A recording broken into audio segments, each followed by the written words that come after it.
Okay, I think we want to get started, okay? I'd like to welcome everybody to the October 3rd, 2019 meeting of the Concord Middle School Building Committee. We have a good many things to do today, and as always, I hope to get it done within the time frame that we have allocated here by 9 o'clock. You'll notice on the agenda that there is an approval of minutes. We are not quite ready to do that. There's been some editing done in terms of format to those, and we will do the approval of the 19 minutes in our next meeting. Okay, so we won't be doing that. There are two big things we want to do today, okay, to accomplish our goals for the day. Number one is we're going to go over the designer selection process and schedule in some detail. And the goal is to have everybody walk out of here knowing exactly what's going to happen with the designer selection. Okay, we get a report on the designers that have responded thus far. But what we're really interested in is that we all know the schedule and process by which we will get to select a new designer, okay, some detail. So we will do that. So that's one part of it. I would suspect that will take about 15 minutes or so, something like that. Okay, the major part of our meeting which I'm really looking forward to, is we're going to start the discussion on the project charter. And this is the time where we outline those objectives that we have, either aspirational or firm, that are going to sort of guide us through the next year. Okay, and this is I would initiate by saying this is a multi-step process, and this is the first step.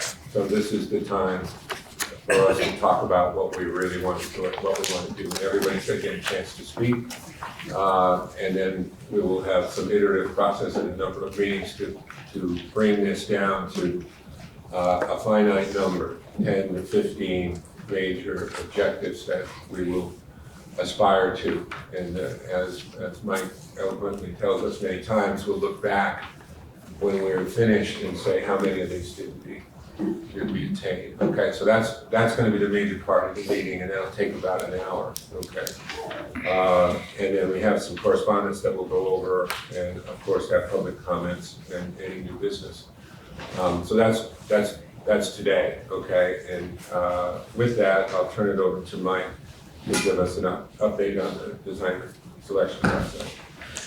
Thank you, Tim. So just a couple of quick points on the design selection. As part of your package today, you've got the current list of vendors who have requested packages. I think we've got a little more than 45, 46 individual firms that have asked for documentation. So many of these are sub-consultants, a geotechnical engineer or civil engineer or mechanical. But I think at last count we had in the neighborhood of about 20 different lead design firms that have taken out documents. So that's a real positive number for us right now. So I see 25 on there, based on the people I know. A couple I had to look up, but 24, 25. So our fears that a sentence or two in the RFS might drive people away.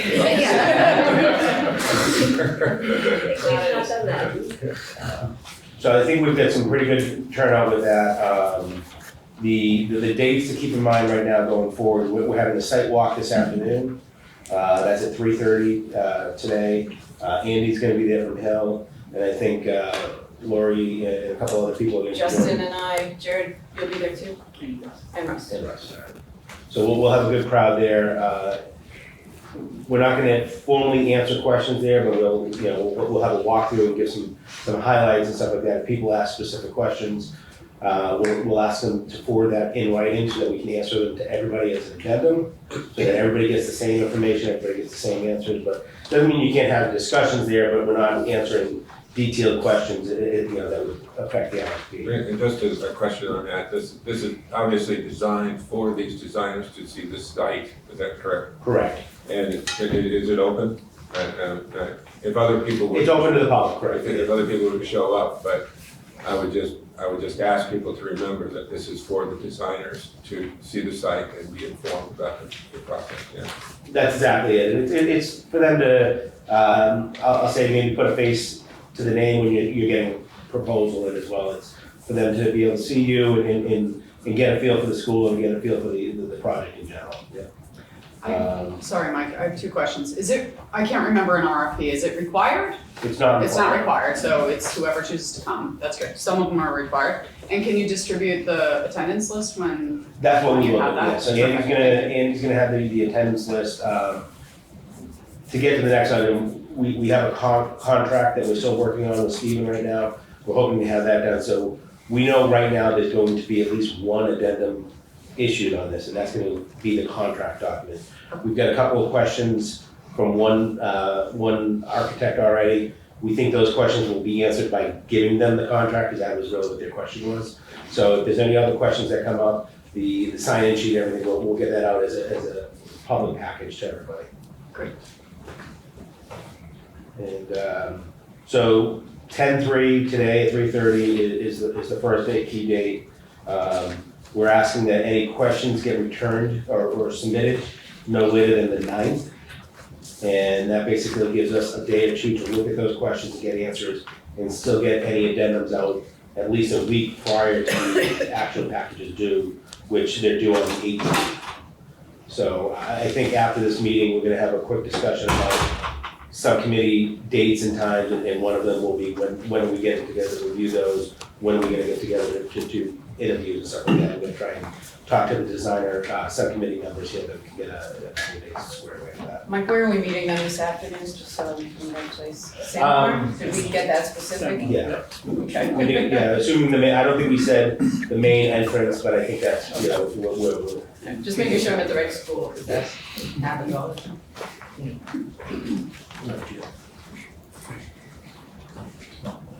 So, and then the last thing, like I said, the contract, we're working through that with Stephen and the town council. We're hoping to have that early next week, then we can submit that out as part of the addendum. Just from the committee standpoint, are there any substantive issues that we're waiting on that we're just in the final? No, I think the contract is really just making sure that we had agreed that we were gonna go with the MSBA as a baseline, their contract forms, and just redact anything that said MSBA or change it to the town of Concord, that type of thing, so that we're just going through that process right now. Okay. I think that's all we have for that. Communication update too. Oh, All right, unless there's there's questions or. I can do a very brief, about a 30-second update on that, which is really that I've been talking about communication plans. We have a bit of a plan in the works, just kind of logistically to get all of our most recent information up on the website. And talking with Lori, we're looking into how we're going to share out information proactively to the community.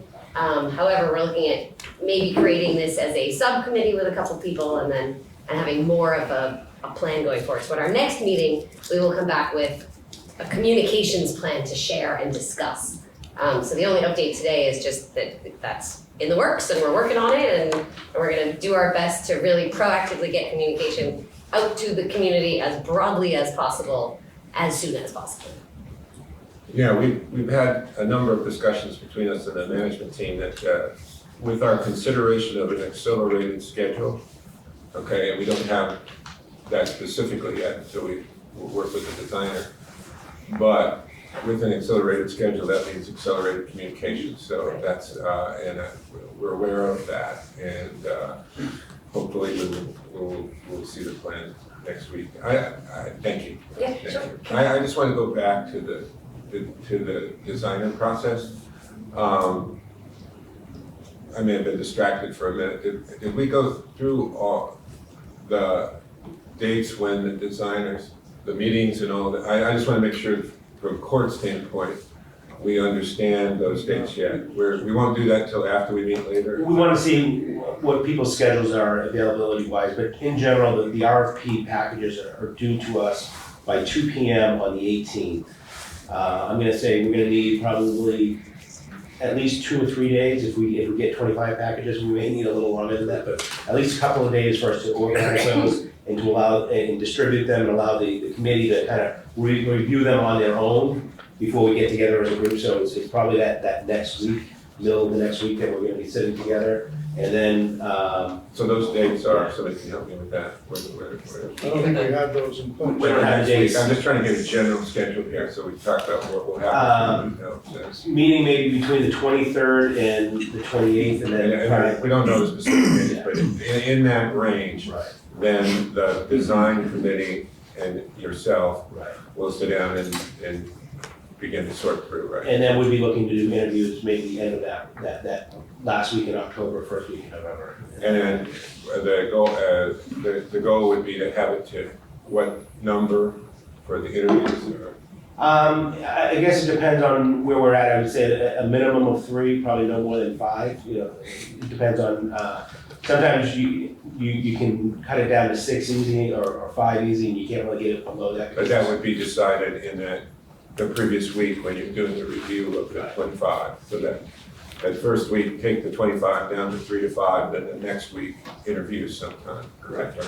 It's essentially called a short list or a proposal review, and you shortlist, and that short list then becomes the interview list. And I would agree that 3 to 5 makes sense. Yeah. Ideally 3. You don't, it's very expensive for firms, just as an architect who does this. It's expensive to put the effort into interviewing, and we may want to consider putting a tiny bit more time, a week, to put together an interview based on a proposal is aggressive.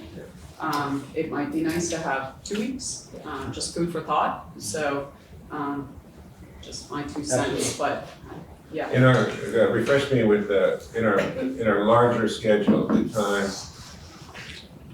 and I'll reference the previous process that we did with the OPM, we were then made aware of who those 3 to 5 were. Okay, the larger committee was, and then there was a second round, obviously, the committee meeting and evaluation, and then there was a presentation of who how they were ranked in terms of decision making. Our target date, again, generally, for having that final recommendation, do we have a sense of when that is? So I think right now, if this committee is meeting every 2 weeks, we'd be meeting on the 17th and then again on the 31st. Correct. So I think the Those target, versus Halloween, we can talk about that, but. so the target would be potentially coming back, the subcommittee coming back with a recommendation for shortlist on the 31st. And then. Of the short list on the 31st. Right. Okay, and then it's perhaps a week after that? And then it's a week after that, or potentially a little bit longer to have the interviews. And our goal, big picture, was by mid-November having the designer on board. So if we're interviewing anywhere in that, first or second week, we're pretty much on that target right now. Okay, I would like to have an opportunity, particularly for anybody on the design team, the team that's going to do this, to voice any comments or observations about that general schedule right now. This is a big job, and this is what we're going to do over the next month, so this is the time. The question I'd put out is, should we have a review process and criteria review next week to follow whatever we can do along those lines here? Because we're going to need the rating that we use. It's got to be somewhat uniform. It creates that short list. I think think the we more we- distributed it last. Exactly, but The I yeah. think we need to go over it. Okay. And prepare in advance, so that following October 18th. This is right there, yeah. Quickly, we want to do that after the meeting on the 17th, if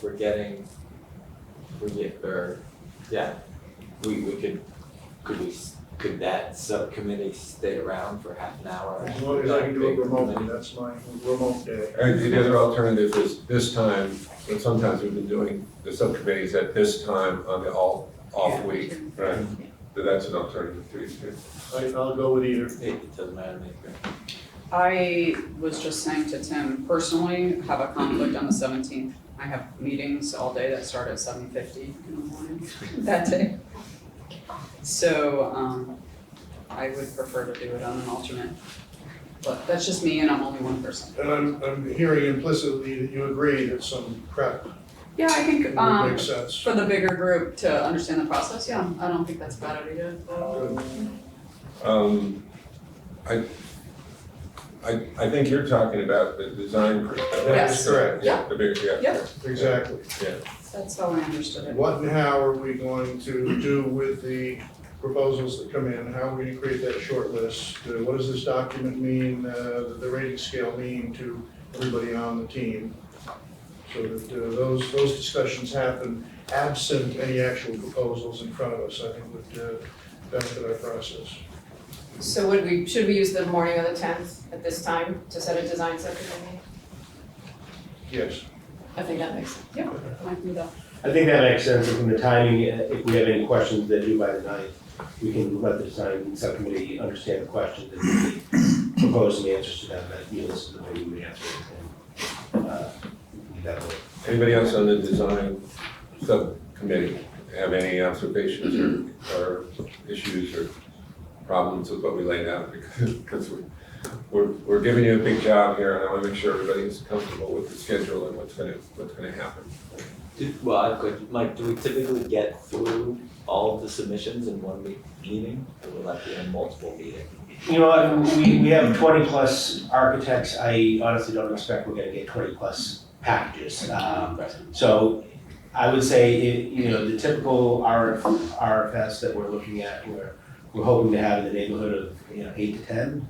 And if we have that, I think we can get through that in a meeting. If we get more than that, then it might either be a really long meeting or it might drag out. But we'd have to tell you that after the 18th, after the packages. Come prepared, Yes. having read them and ranked them, and then I it just think- makes it.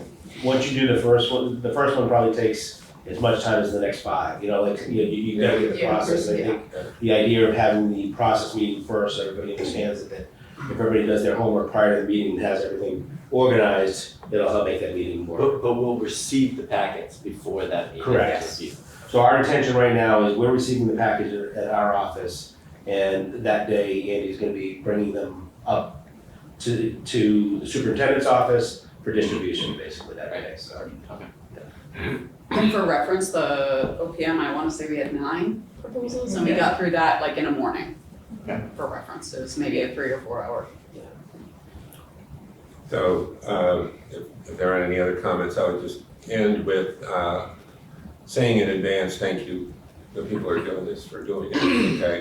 If you rank the top 2 or 3 things that will make this project successful, the selection of a designer, the right designer that's compatible with the owner, and understands the owner's, what the owner wants to do is probably in the top 3 decisions that we will make in terms of the impact on the decision, impact on the success of the project. So thank you for the time and attention you put into it, that people are going to do it, because it's a lot of time. All right, thanks. Everybody's comfortable. We know what we're doing with that process over the next month. To be clear, we're gonna meet a week from today. We'll have somebody from your team. I'll be here. You'll be here, that'll be excellent, and that works for everybody else. I'm Yeah, do you all assuming. remember who's on this committee? Yes. Dawn, Court, me, Charlie, Chris, and Matt. We're meeting here. Correct. Yeah. That's it. So we'll work on the posting on the agenda. Great, good, thank you. All right. We had the communications update. Thank you, Heather. Can I just add one thing to the communications? We Which worked on it, one? sorry. Well, I was going to, and then No, we I went mean back the to that, issues, which is fine. right? We worked on a central email that the Yes. community, can you speak to that? Yeah, so we're gonna get it up, posted before the end of the week. We have a general email account now that'll be a way for people to reach us, so that'll go on the webpage by the end of the week. We'll check it daily and then be sure it gets to the co-chairs and then share at least the themes or the intent of what the messages are to share with the whole community. So that'll get posted, and then I know there's been a little feedback to us that digging up Dawn and Tim's email addresses have been frustrating, so we've got that ready to roll. It'll be up by the end of the week. Thank you for We've been able to hide for a little while. So for the community out there, you can now reach us without digging around. Okay, now, the next major part of the meeting, okay? We got through that well, will be the discussion of the, preliminary discussion of the project charter. So with that, you've got a blank form in your package as well, and it's up on the screen behind you and behind Tony Dunn. It's kind of, we had given initially the first meeting we had a sample charter, and based off of the feedback we got, we thought we might be better off starting fresh, letting the team give all their input and everything. So we dialed that back to what you've got in front of you here, and what we try to do is highlight 4 kind of main areas that need to be filled out on this, and it's the guiding principles, the project scope, the project cost, and the schedule. And I'm just gonna say the cost and the schedule, we're really probably not gonna talk about today. Those are things, we know what the total project budget is right now, or your estimated budget, maximum budget. That's gonna feed into the cost eventually, and the schedule. Right now, there's 2 options right now, fast track or the one that was more in line with the older RFP. And the big difference between those 2 are, do we get in 2022 or 2023? And maybe there's a third hybrid that gets you somewhere in between those dates. So we're still working on the schedule, we're still trying to get that vetted out, and that's one of the discussion points we'll have with the designers, and we want to get the designers' input on that as part of their packages. So we'll hold off on those 2. So we're really going to be working on the guiding principles and the project scope. Those are the 2 items that we really want to focus on. And I think what we want to do is maybe go around the room and ask everybody, what's the most important thing that you think, or maybe it's not just, what's the value that you want on the list? And what I think our thought is we let everybody go around the room, and then we can go around a second time and a third until we get everything on the table. And if we do that, that allows everybody to have their voice. We can open it up to the public as well. And once we have everything organized, then we can have some discussions on things, maybe how we're grouping them. Maybe there's something that's on the board that we decide to cross off, or maybe it adjusts based off of discussions. But I think what we want to do the first couple of passes here is just let people say what they want, we write it down, we don't necessarily have a discussion on each point right now. Let's get them all on the board, let everybody have their say, and then we can have the discussion. Does that make sense? Yeah. So, Matt, you want to start us off? All right, just because I've got my long list here.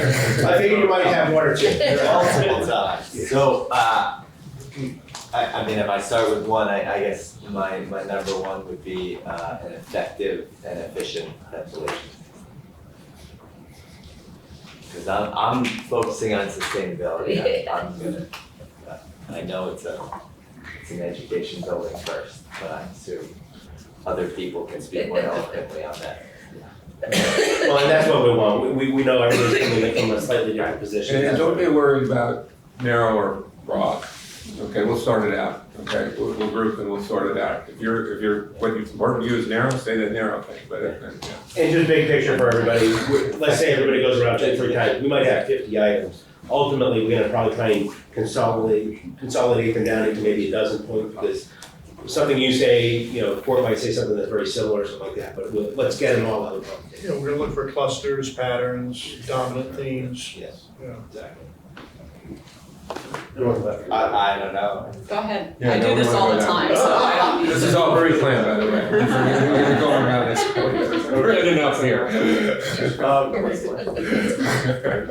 A big focus in all of this would include physical education, performance, music, art, all of those parts of the educational package. So I'd like to see a physical plan that will reflect what we think we need over the next 50+ years. And all of those that would accommodate what middle school students should have, and the faculty who support that, but also those are resources that should support community-wide activities as well. So when we think of spaces, these aren't just spaces that are designed for a size of the average 8th grader or 7th grader or 6th grader, but spaces that could accommodate grown-ups.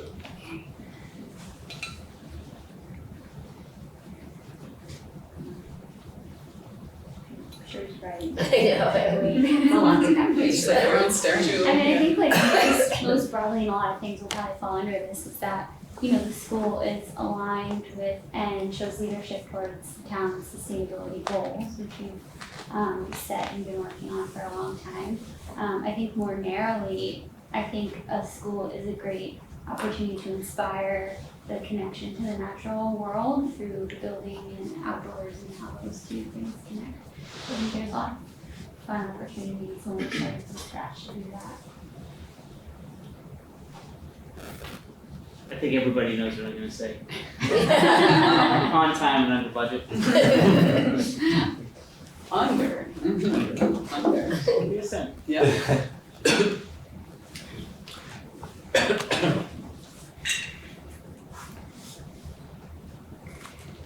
Net zero energy ready. I think that's all you need to write down for now, but I'll give you the rest of the definition on what I'm saying. On an annual basis, the building is designed to use no more energy than is provided by the building's on-site renewable resources. Say it again. On an annual basis, the building is designed to use no more energy than is provided by the building's on-site renewable resources. Okay. That's the common definition from ASHRAE and others. Okay, we're going to design this building for 50 years. So the parameter isn't today, it's for its lifetime.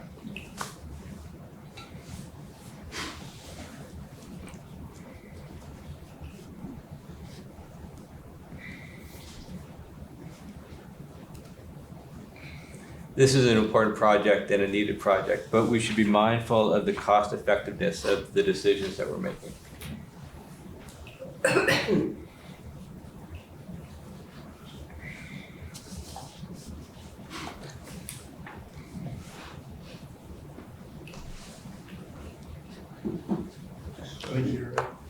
Was it me? Yeah. Just two quick ones. Just go for it. One is an intuitive and modern security system. A lot of schools get designed without thinking about how to secure it first. So then they're trying to figure it out after the fact. I assure you, the police chief is making sure that. Yeah, so make sure that we look at the Yeah. infrastructure first. And build around that quick. And then the second one is I'm gonna carry water for somebody else, but a town meeting. We could design that can incorporate town meeting in a more seamless way than I guess the current setup is. Okay, I encourage Tim to give two and then I get two. Just quick, I was gonna say, I'll leave the educational stuff to Lori, but I have to say quickly, an environment that truly inspires middle school age students, and that has to be our starting point. But I also have to say that the other thing that comes just at the very core and base of my priorities is in the process itself, and a process through which our entire community feels like they are a part of it and can see it and are excited about it by the end. So I want this to be a process that is smooth and that everybody, I mean, I guess it sounds simple to say everybody's happy with at the end, but one through which the community really feels like they've been a part of this and are behind it.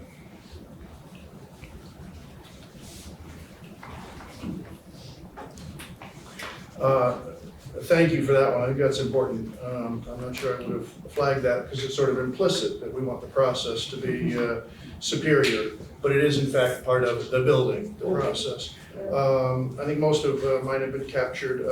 I hope the Concord Middle School represents the best thinking possible about a superior learning environment for that particular age group and those educational needs.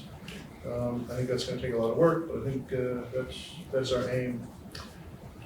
I'd echo various sentiments about serving community needs insofar as we can do that within budget. Think expansively. Flexibility, I think, is important, so we can adapt within and maybe expand someday, not have a building that forecloses needs we can't see right now. So is siting amenable to change, for example, or expansion. Sustainability, finally, for me, environmental sustainability, cost sustainability as we define it here in Concord. And then I've been long hung up on this 50-year notion. And I contrast the high school on Stowe Street with the old high school that we recently tore down. We seem to have this default mindset about 50 years. And that might be all about economy and might be necessary, but I'm not sure we should always just default to 50 years. I don't know if that's our definition of sustainability. You're saying that it should be more, we should be thinking more, longer. Correct, Like that. yes, yeah. Great. 50-year buildings are perhaps designed to be obsolete in 50 years. Right. Why are we designing for obsolescence? Right. I mean, it's just a framing, a way of thinking that a charter helps us understand. So we'll put that out there.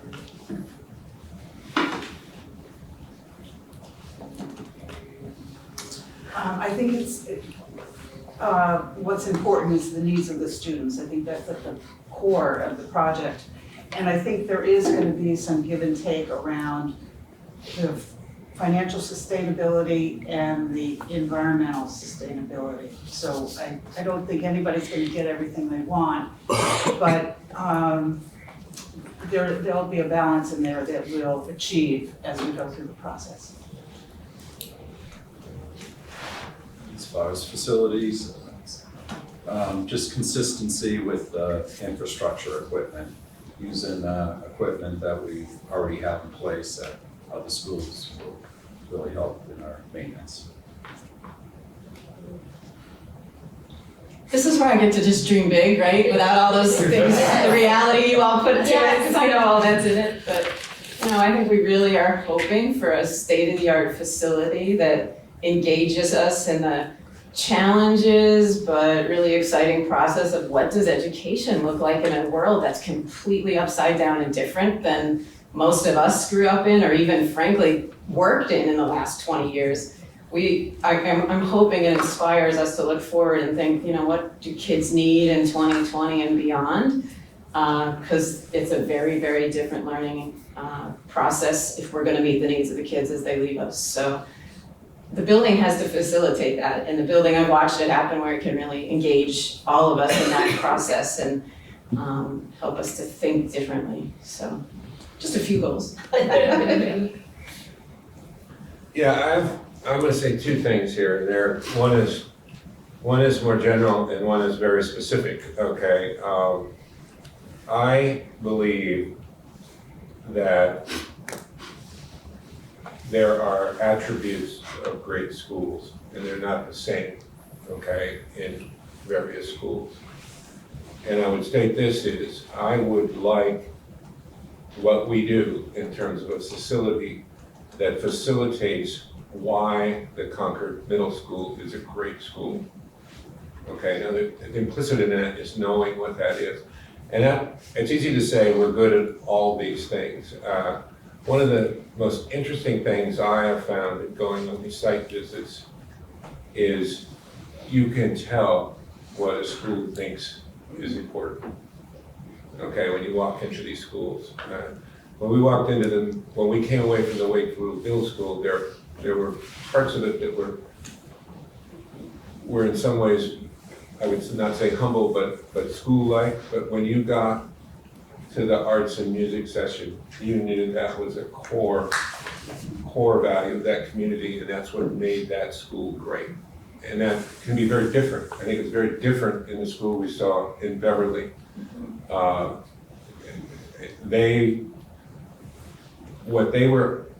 This is my impressions, they were obviously committed to a concept of adolescent education that encompassed team teaching and new ways of bringing them together in these maker rooms, and they talked a lot about it, and they designed for it, and they understood it.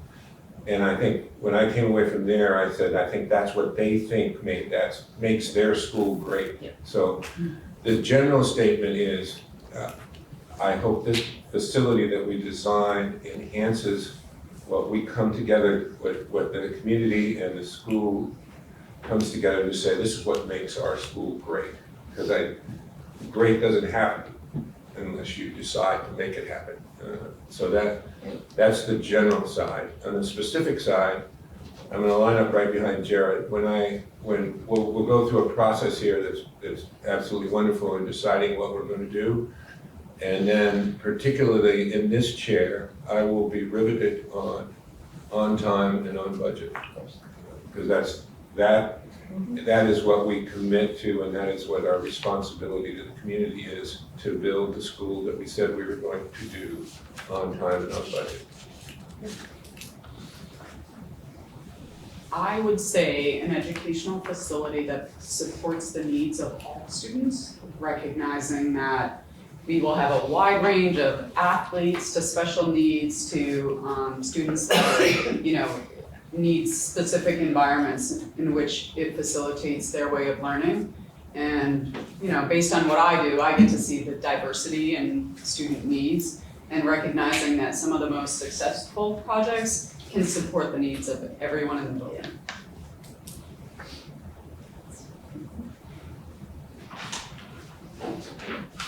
Can I just say, this group is amazing, this is such good stuff. Just keep going here, like? Just keep going. Okay. They're all doing 3 and 4 now apiece. Speeches. Thanks, Chris. I guess I would, sticking on my track here, I would focus on a super low load building.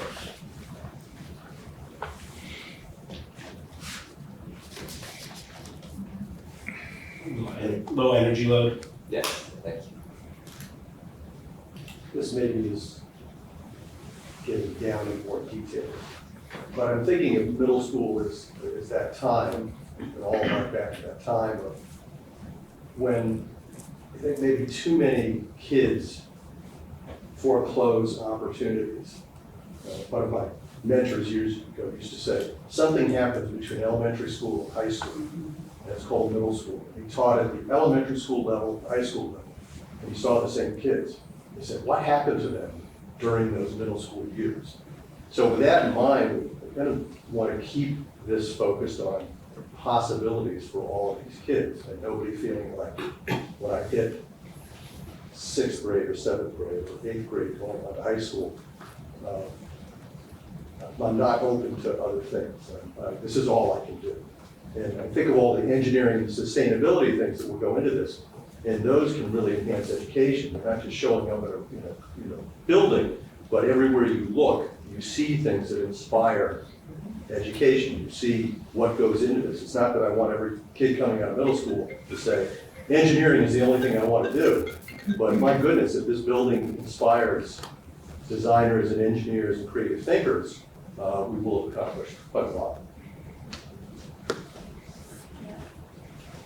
I was thinking about that too as we were going around, that I think, especially with the high school, we think about a high school that prepares kids for a career, right? But why not middle school? And do you think this school is, thinking about a goal of the school of preparing students for 21st century careers and showing them what the options are?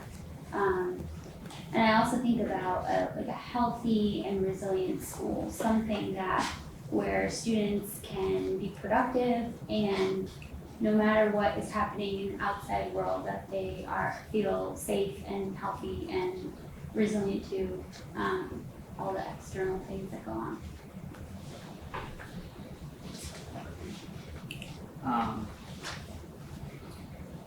I was thinking a couple things. One, giving student input. I think that's going to be important. Where the kids, get input from the kiddos that are living it.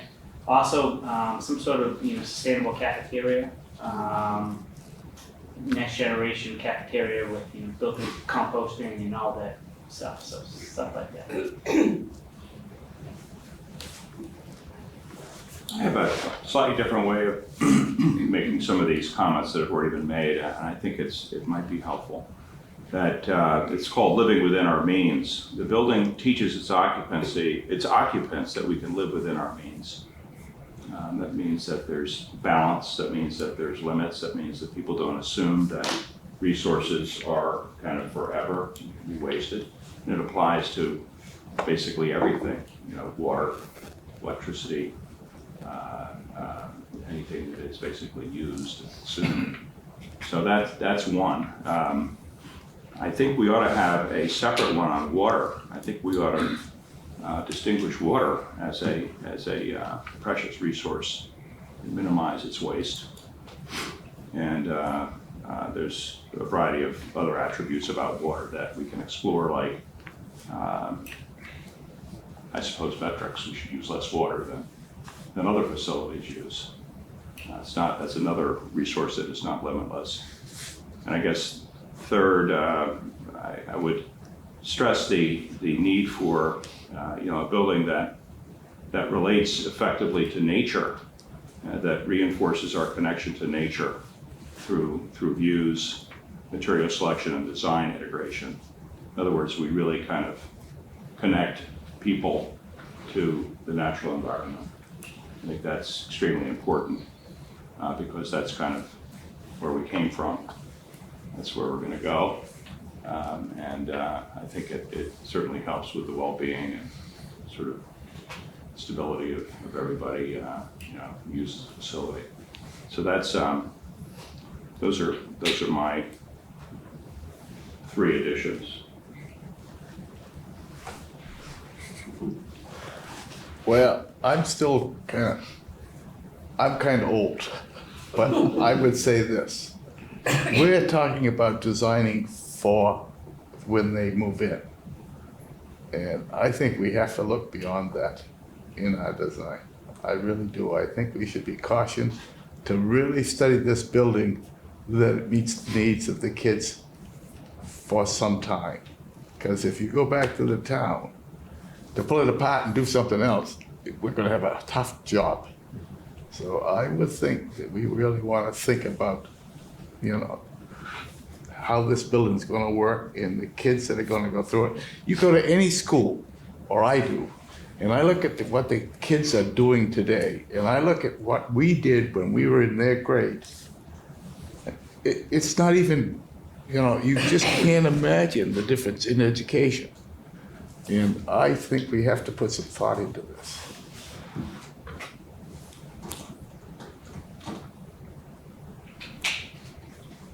I agree with all that's been said. I have nothing to add. Chicken. I would just add a couple of things. I would just add that make sure that we value the accuracy and quality of the design and construction documents over the timeline. And that I would also add that in our drive to be innovative, we avoid the design fad like the open classroom concept. Really popular and innovative in a brief period of time. And I don't know what the 2020 equivalent of that is, but sometimes just doing the basics right can be a longer term payoff than doing the most cutting edge thing. Sorry to be pragmatic. Yeah. That we have to do. So what I was going to say ends up somewhat of an echo of Charlie and of Kate, but I will say to kind of join it, I was going to say the connection to outdoors and nature, the natural world, I think is very important. I would also say, and I pointed out because it will be a balance with what you first said, Stephen, about security. You say connection to outdoors and you'd love to have it free-flowing in and out, but that's also not safe and securing. So that will be a balance of how we figure it out. So my point being, let's find a very good balance between that safety, but also access and connection to outdoors and the natural world through the actual outdoors and through materials. But finding that balance somehow, I think, will be very important. Can you put daylight in that bucket? Yes, daylight, exactly. That's part of having. If you feel like you're outdoors in the natural world, it's inspirational, right? And so, how do we create that feeling without a wide open building that's not safe? That's my answer. Oh, I had one other small one, which is just a welcoming feeling. You know, even if that's warm, soft, cushy cushions when you walk in the library or something, but a feeling so that students walk in and feel like, this is a warm, comfortable place to be for the day and I wanna be here. So that, a welcoming feeling, comfortable. We are de facto representing teachers, and we're not teachers. And I think we are talking a lot about the needs of middle school students, a lot about the needs of the community. I believe that the needs of early adolescent learners are very unique. And to the extent that's true, then perhaps the needs of those teachers are more unique than we might know. So let's be careful that we don't assume that designing to kids and designing to community is also designed to teachers. Because I think if we want the greatness that you speak of so eloquently, and I mean that, it was moving to listen to that. I think that's where we want to go. I think we have to look carefully at how we can attract the best teachers and teaching possible. I just want to say, when the school is built, I want to come there. I have nothing to add. I have a couple things. Parking is ample parking. Seems like Thank you, Russ. Please don't do that. Wake up. Yeah, I agree, sorry to jump, but I think, because I mentioned the town meeting thing. Yeah. and Yeah. I think if we wanna build an adequate facility for town meeting, which I'm well, the understanding we don't really have, the high school has its limitations. If you wanna build, incorporate that, then you'll have to build more parking than would make sense for an average middle school. Far large. Yeah. You won't have to plow a parking garage though. Oh, look at Russ is building a garage. Parking garage, solar Yeah. panels. They have solar panels on the parking. Something to think about. Another thing, you mentioned teachers, needs of the teachers, storage is huge for teachers and facilities. These are things we struggle with the other buildings. And getting back to the infrastructure equipment, just accessibility, make sure it's easily something we can access, you know. That's it. I'm gonna speak for Justin and Cameron, who we had to leave back at Sanborn this morning. There's a balancing act I think we're gonna really be striving for. One, the first being building a sense of community among the schools, which has been almost near impossible with 2 buildings. I know how high of a priority that is and frustration he's had until now.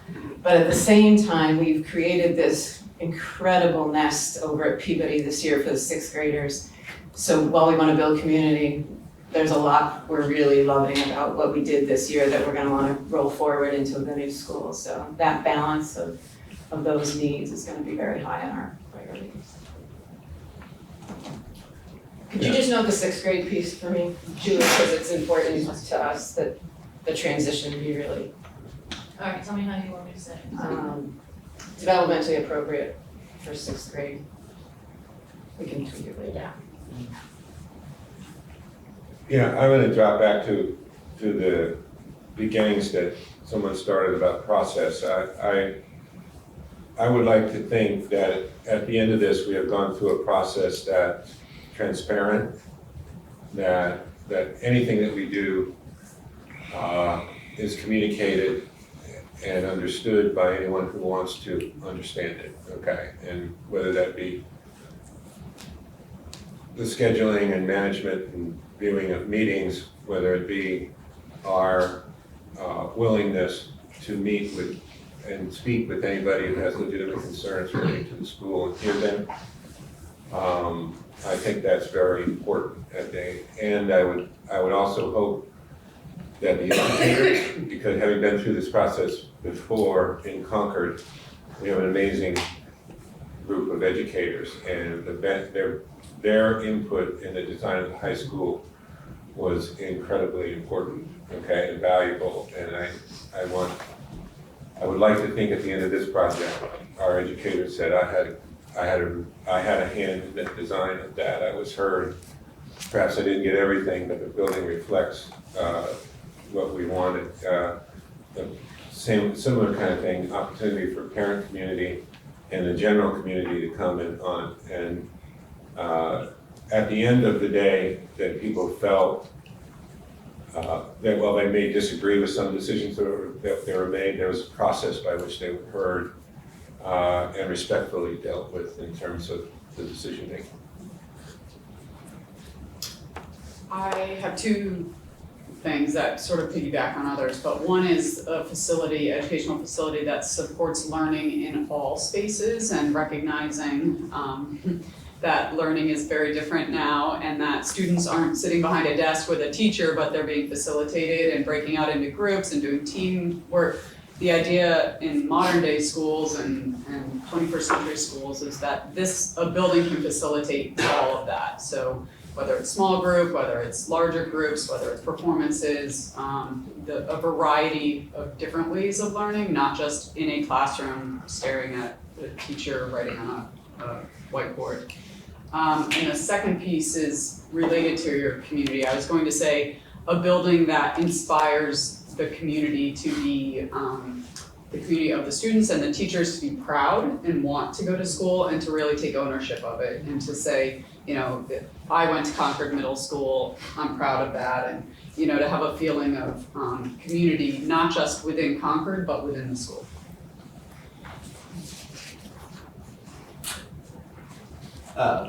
One that I think has been kind of touched on, but I really want to tease out is a building that promotes physical movement and physical activities. So the concept of active design and how to get people moving.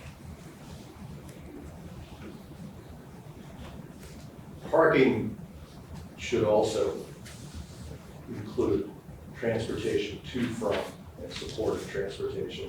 And whatever we do, this is going to be a challenge on that road to deal with buses and changes in the technology, electric vehicles, hookups. You think of the faculty coming and going. If the last 3 minutes going to school are particularly pleasurable, it's not a great way to start the day. So that transportation planning is key. It shouldn't be left to the tail end of things. We can build a beautiful building and say, well, we know we have traffic studies and all these things, but sometimes traffic studies get short shrift. What are our transportation needs going to look like in the next 20, 30, 40 years? Yeah, I was gonna mention that too, that make sure we think about ample parking, but ample access, meaning all kinds of transportation, buses, cars, and biking, if there's a way to provide access to active transportation to school, I think that would be great. This may be dreaming way too big, but thinking about this building being used for community and for school, if there's a way to somehow inspire and create a connection between the students and the school community and the rest of the community, I would just love to inspire that kind of civic engagement at a younger age, and it is my hope to see more young faces at meetings like this, maybe not 7:30 in the morning meetings, but You should have been here for school committee the other night. Watch the video. It's a pretty impressive group of middle school kids who joined us. You're so right. That I see young people at, and this could be an opportunity to demonstrate that there's an opportunity to be engaged in your community. I was going to talk about transportation too. I've been a part of 2 school openings, and I think both of those you could have done a better job with, the bus loops. So I think transportation traffic study is extremely important. Also, I was also thinking about enrollment. If you build it, they will come. I think potentially, enrollment could grow, and that's something we probably have to look into, a study on that. So.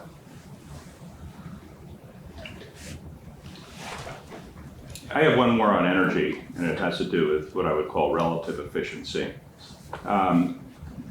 And there's really 2 aspects of it. The first is the building achieves best-in-class energy use intensity, that's EUI, for net zero schools in our region.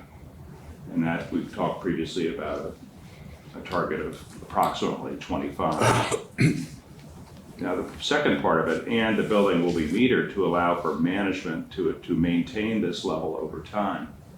So I think, a lot of times, a lot of buildings are designed and built to a certain efficiency standard. And then, the building is constructed and, something else happens after people move in, after it's occupied. The patterns change. So I think that we need to both set our target up front, and we need to commit to having a capability that would enable us to manage to that number over time.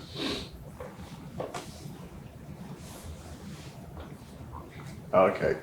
I'm gonna take a shot at school buses and drop-offs. And I am a great believer they should not be using the same roads. We should try to design this so the drop-offs are in one area and the school buses are in another, because when you put them together, they just don't work. It's a big problem. And we I would just, never let that happen. That is like site design 101. Truthfully, well, seriously. We have done it with all our schools, and it hasn't worked. Yeah, no, from a safety standpoint, that is, It's you just, have to separate those. I watched Over the Throw, and I just, and that's a fairly easy place. But you can make one-way signs everywhere, and the people that are bringing their kids, they can't read. So I think we have to really put some time into looking at that. I'm not sure if the project charter is the proper place for this, but I think I just want to echo what Stephen was talking about, that the committees and subcommittees should have provide good oversight to the OPM and the designer and the contractor.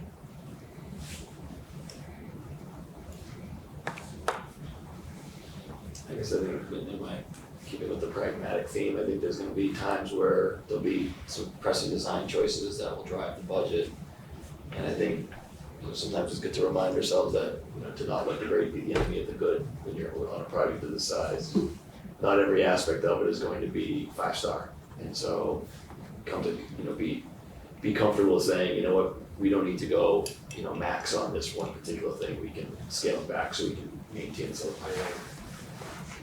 It's tough to do sometimes when you're based on the vision everybody has. It's hard to even conceive of the fact that, geez, maybe we'll have a moment where we're like, you know what, we're gonna lay up on that one part, but there are any design projects, there are gonna be those moments. Have to somewhere. Yeah.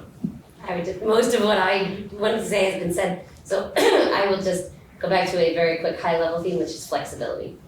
Both in terms of, and it ties to several things that have been said, but the long-term use, so that, this building can change, it might be 20, 30, 50 years from now to be used differently. And short-term, when we've been on school tours, several times we heard, well, we designed it to do this, but as we moved in, we realized we needed something else. So I think, again, there's a balance between we're designing it for specific objectives, but flexibility in so many senses and everything that we're looking at is going to be important. I'm content with everything I've heard. I would only want to emphasize the process, the transparency piece, the tough decisions piece, in a practical way. When I joined the school committee, a citizen said, Court, we're going to witness many tough decisions. We're not going to always agree with them. Your first and foremost job is to make your collective thinking visible to us all. And it's easy to do that here at this blue sky sort of level. I imagine it's going to get more difficult later on. We're going to have to bear that in mind. I think the transportation issue is something that's very important, and the process. And I think as we all work together and learn from each other as a group, I have faith that we'll come to the right decision, but we all have to work really hard to get there and listen and speak and listen. For water conservation, design some type of a water reclaim system. Rainwater, condensate water, documents. You've all been so eloquent on the kids and the teachers and the education. I'm gonna get really pragmatic now. to Stephen's point of making those tough choices, I think we gotta be forward thinking though, as we make them, because here and in my other districts, I have had to fix stuff that was value engineered out after the fact. And I don't know how you avoid that, but it seems to be a pattern where it gets value engineered out and then it really is a problem and we're backtracking and trying to come up with capital funds when we just finished a new building. And I don't know how you avoid it, but I guess I'd pose it as a, how do you make those choices without regretting them later? So. A little thing, it came up in the context of the tours that you see. We gave the tours, we've taken 2 tours in the summer, so there were no kids there. And when I you look at these schools and the way they're designed, I couldn't help but think I would like to be here when there's 1,100 kids here and see how they move from here to there and how that works. And I think that was reinforced when the principal told us last meeting about the challenges that kids have now in moving about the school because of temporary things, whatever. But the point being, and I know there's ways to do this, you do it all the time, but the school is designed with the child in mind in terms of what they have to navigate every day. Not what we thought looked good or was grouped because, the child and the educator, by the way, in terms of how they have to move or not move, or is this an efficient process by which a middle school student moves through their day in this building? That we think through that. And I know you must have interesting ways to do that, but I think it's important. I just want to go back to a safe school and not just about security to Stephen's point or about separate bus and car drop-offs. Those are, in my mind, embedded in a school design process, but a place where students feel safe. They walk in the building and they know that, they can go to their teachers, they know where to go, they feel safe and connected to the community. And I think some of that goes back to my point about, a sense of community. And in my experience working with national security consultants, I'm talking to some later today, they really drive home the sense of community in schools. And some of the incidents that occur are based on past students that have been unhappy or felt neglected or felt like, they weren't part of something bigger.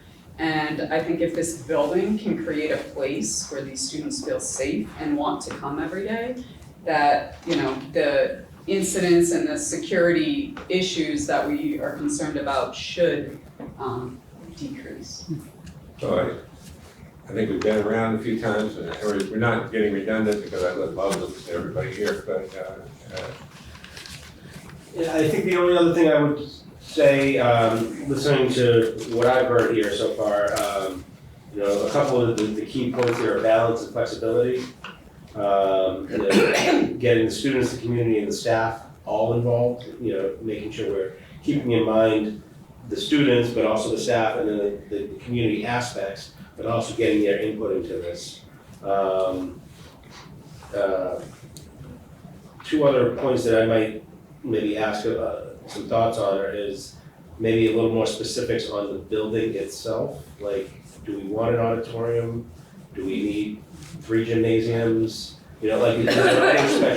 Specialty items that I would say maybe don't align with the typical MSBA standard, or something that might make this project unique.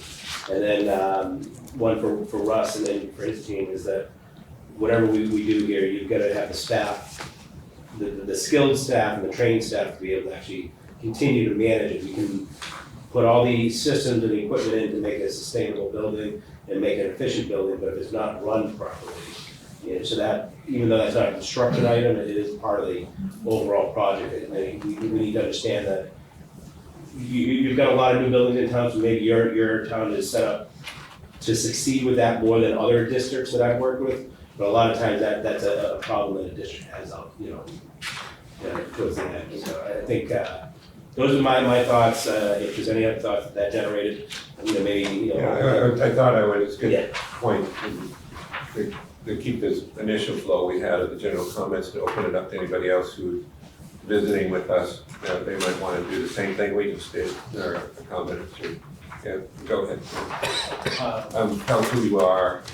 Sure, Brian Folds, 33 Riverdale Road. I just wanted to add to the on time, on budget, and delivered as promised. So third-party certifications on the building that look at indoor air quality, look at the energy efficiency, kind of have an independent party verify we're getting what was in the contract as a deliverable. So some of them are performance, like EUI is a performance characteristic. Having a third party verify we're getting what we're paying for, that's my comment. Thank you. Another. Yeah. Sharon Jones, 8 Eaton Street. As a citizen, I want to repeat what I've heard about energy, environment, life cycle cost. I haven't heard that mentioned. I'm sure it's in many people's brains. As a parent of former middle schoolers, I want you to be sure to think about those 1,100 kids, not only when they're in the classroom, but also when they're not. How's the beginning of their day? Where are they when they're not yet in their classrooms? You've got 1,100 kids, and what are they doing, and where are they, and where are they allowed to be? It can be a very wonderful or very awkward way to start your day. And similarly at the end, class is dismissed, there are buses, people are walking, biking, being picked up. How are you managing 1,100 kids? Where are they allowed to be? Where are they not allowed to be? And recess, which is a very strange animal in middle school, but it still somewhat exists, right? Very much exists at our middle schools, yes. Okay, but where can they go, and what can they do, and what can't they do, and what about when it's raining, and what about when it's snowing?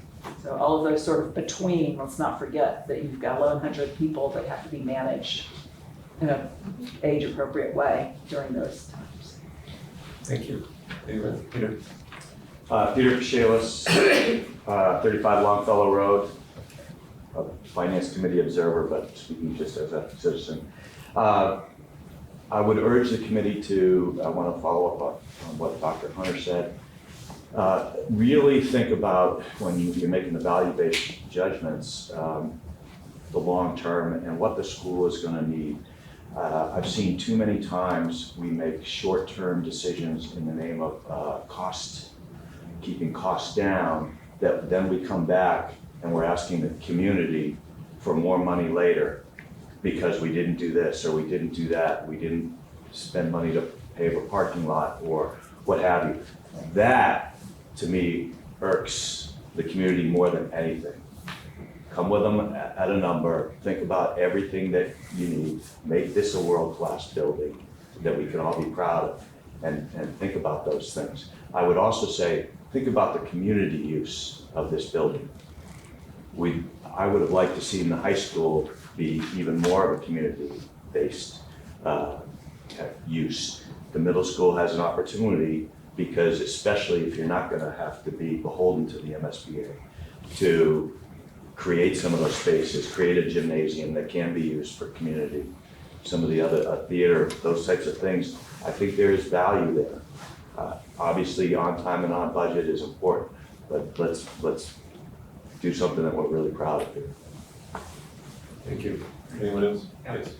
Josh Burgle, 39 East Circle. I'm a landscape architect, so I'm going to speak about this space that's not the building, but not the roadways. It's the space between, which I think, the community will really see. Most of the people won't go in the building. Most of our community will be, either seeing it from the road or walking through or biking through. So the landscape is super important as this welcoming zone for the community, the students, the staff, teachers.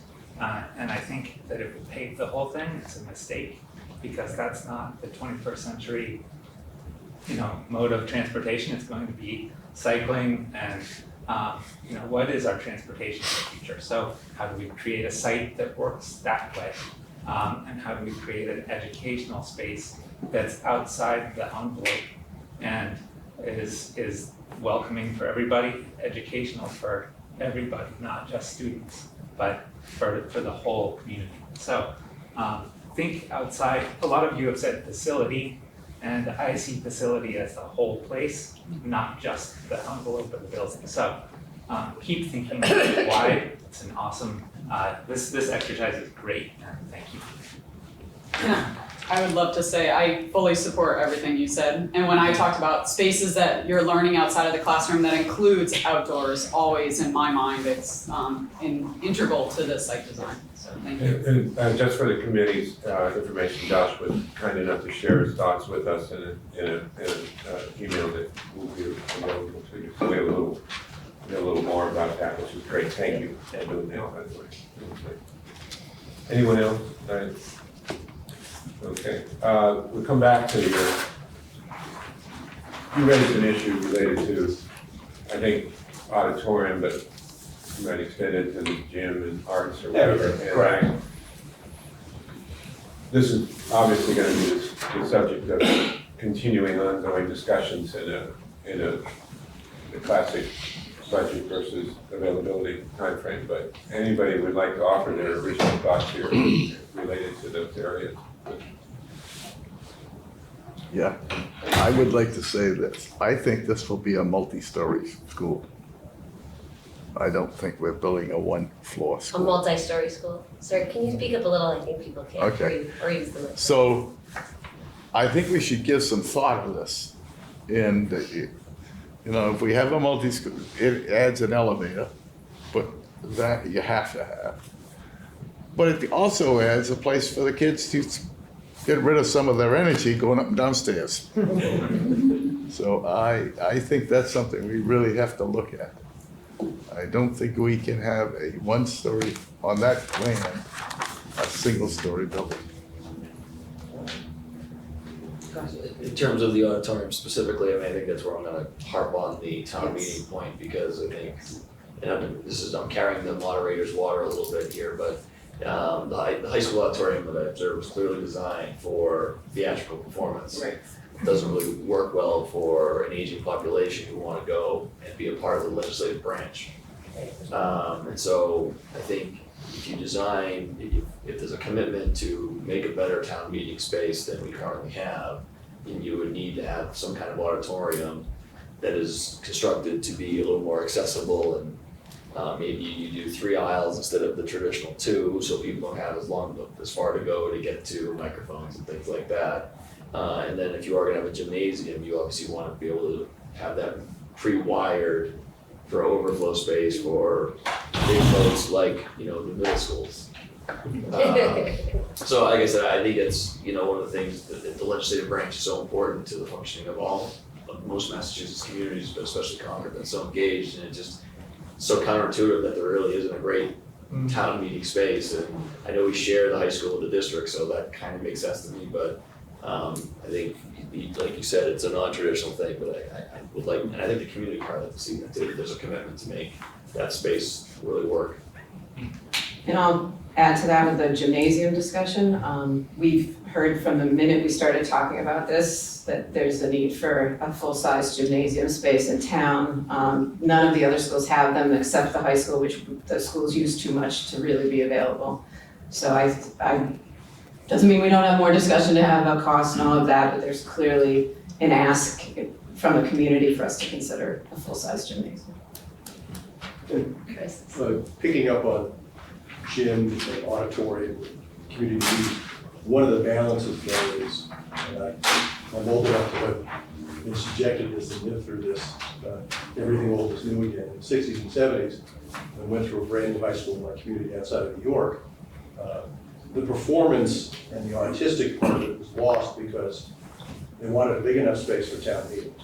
And you can design a cavernous space that will accommodate town meeting comfortably for once or twice a year, and then everything else is lost. So there's that balance of having the space that can have town meeting comfortably, but also have a performance and artistic space that works for theater, if especially middle school, but even high school.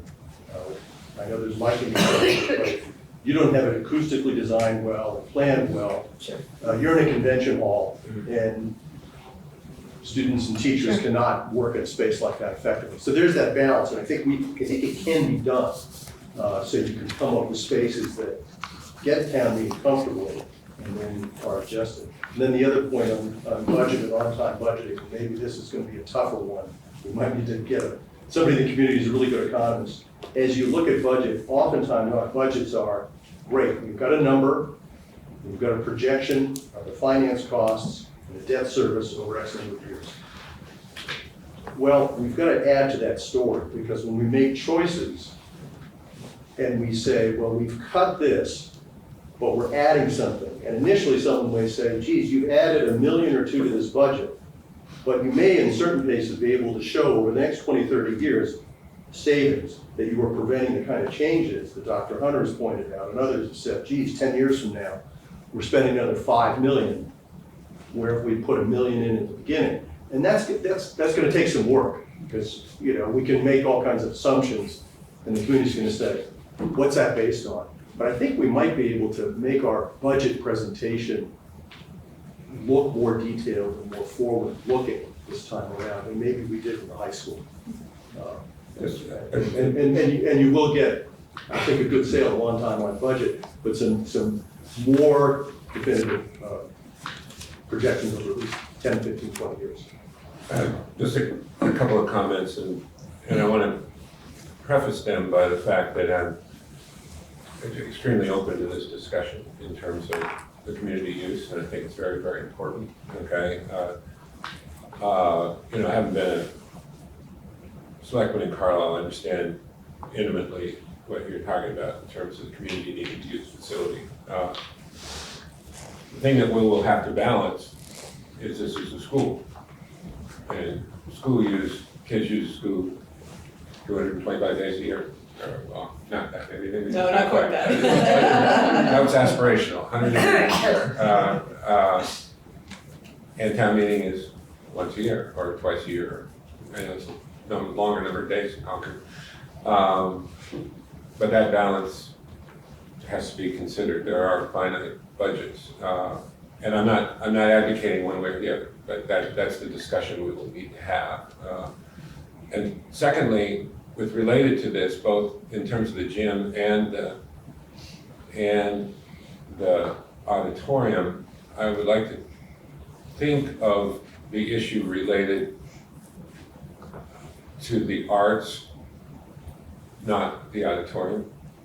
And from an educational standpoint, if you have a limited budget, what is the optimal expenditure of the funds to facilitate arts education in the middle school? Mm-hmm. And not start with, we have an auditorium.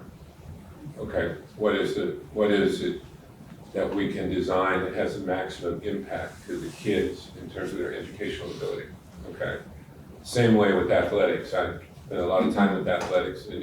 The gym is one facet of athletics, an important one, but not the only one. And if you have a budget, you should consider the range of things that are necessary for the complete physical well-being of the kids. Those are just a couple of observations. Just rejoin that for a minute.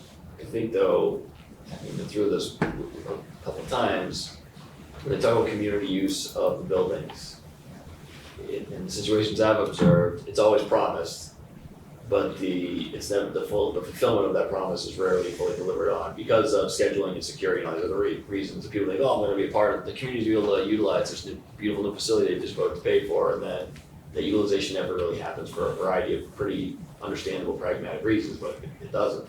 And I think when you talk about community use, I would recommend that the committee look at what assets are already out there versus building a standalone building that has every asset that you can possibly need. Look, and I referenced the high school. The high school has a beautiful theatrical space. So maybe build a type of space that the high school doesn't have, so then collaboration, partnership, and space sharing. We're talking about sharing spaces, it shouldn't just be limited to the envelope of the building. We should be looking at what else is out there in the community. Totally agree with that. Filling deficiencies, and then saying as a part of this, we don't need to build this because this is over here. We can use that from a programmatic standpoint. Just food for thought. Sorry. Thank you. And we know there's creative options. One of the schools we visited had this whole back part of the auditorium that most of the time was closed off, except for like a big town meeting event. And it was a really creative solution to the problem we're talking about. So I'm pretty sure we might come up with some other ingenious ideas. Yeah, that was the pre-design thinking where you could Yeah. peel away a wall. Yeah. Okay, Awesome. this has been awesome. I think it's been both stimulating and detailed, and I think that's exactly what we wanted. So you agree, you got what you needed. I think we've got it, Joe, I don't know if you had any. I guess the only other thing I would think about as you're moving forward is sometimes it's handy to have this charter as a tool as you move forward.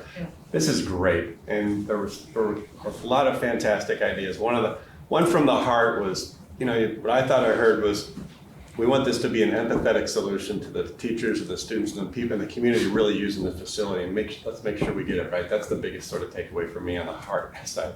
On the head, sometimes we get to the point, and it comes down to the difficult decision making, and do we have this type of space or that? And when you're looking at a number that you know is the number that you need to probably be at once we get through this process, it's good to have a tool that you can go back to and look at and say, you know what, when we met back in October of 19, these are the things that were important to us. So let's go back to that and look at it. So if there are things that are missing from this, it's never too late to add them. If there's something that you can think of that does get to the essence of what the project wants to be, so that when we do come to that fork in the road, we know how to make the decision that reflects what we were thinking about when we were all together. I think that's really handy. It's just an observation. Next step. So I think the next step is we've got everything there, and to Joe's point, if somebody thinks of something afterwards, send it over to Don and Tim and Jared, and they'll get it to us. But I think what we'll do is we'll take all this information, we'll type it into a spreadsheet, and then we'll start trying to organize them into some groups, if you will, and then maybe trying to take, these 5 of them, make one bullet that covers those 5, or something like that, and we can bring that to the committee at the next meeting. Okay. And let everybody see kind of, we made our attempt at kind of adjusting this and pulling everything together. Like I said at the beginning, we have 50 or 60 different bullets here, and the charter maybe you can keep them all in there, but to kind of consolidate them a little bit. I think there was a lot of discussions here where somebody said, well, I want to build on what somebody else said, so let's kind of organize those together. Okay, thank you. We have just a few minutes left, and I want to get to a couple of things. We got a couple of pieces of correspondence. We got a letter from Mike Lawson, who's the chair of the, or to Mike Lawson, the chair of the select board, from Dan Benfield, chair of the finance committee, and Dean, excuse me. And essentially what this is they're beginning the discussions relating to a stabilization fund to manage the funding of the initial phases of the project. This is not unusual. This is done in most projects. It was done on the high school. So I will be in touch with Dean relating to this. We'll most probably invite him to a financial subcommittee meeting to talk about the specifics of it. And I think it's great that they're thinking of it early on in the process. And there was another piece of communication, right? Yes, well, it's almost as if you guys were all in my inbox, but I received an email from the town moderator, Carmen, is it Reese, I wanna make sure I got that right. And I actually met with her related to the needs of the community, specifically town meeting, special town meeting, and understood what has worked in the past, maybe what some of the difficulties now are, and then what the potential for a future facility could be, and understanding that, and said that this is a perfect time to consider all that as we bring a designer on and look at it in feasibility, and just with that underlying, education comes first, but then can it also support community use? So we had a nice meeting, and she followed up with an email that I shared, and I believe you were copied on it, Steve. That's purely coincidental with that. Yes, so anyway, I didn't chime in because I knew that we'd speak to this, but it was a great meeting with her. She's very informative, and we will look at that as it relates to the feasibility and as we get into design. Okay, are there any additional public comments that people would like to make? We had that a little bit earlier, so thank you. Any new business? I don't think so. I'll just remind everyone that we have site visits scheduled for tomorrow. Gates Middle School in Situate is welcoming us back, so we're grateful for another round with them. We had done some early work with them in the spring when we were getting going. And then Duxbury Middle School is having us 9:30 and 12 respectively. So they're open meetings, we posted them, so just let me know if there's a lot more coming than I'm expecting so I can let them know. Have you sent an address to everybody? This committee all should have got an email from me with those details. Yes? Okay, great, thank you. If no other new business, I would entertain a motion to adjourn. So moved. Is there a second? Seconded by Chris, and the motion was made by Court. We apparently don't do this clearly enough. Sorry. Okay. All those in favor? Aye. Okay, thank you very much. Great, yes.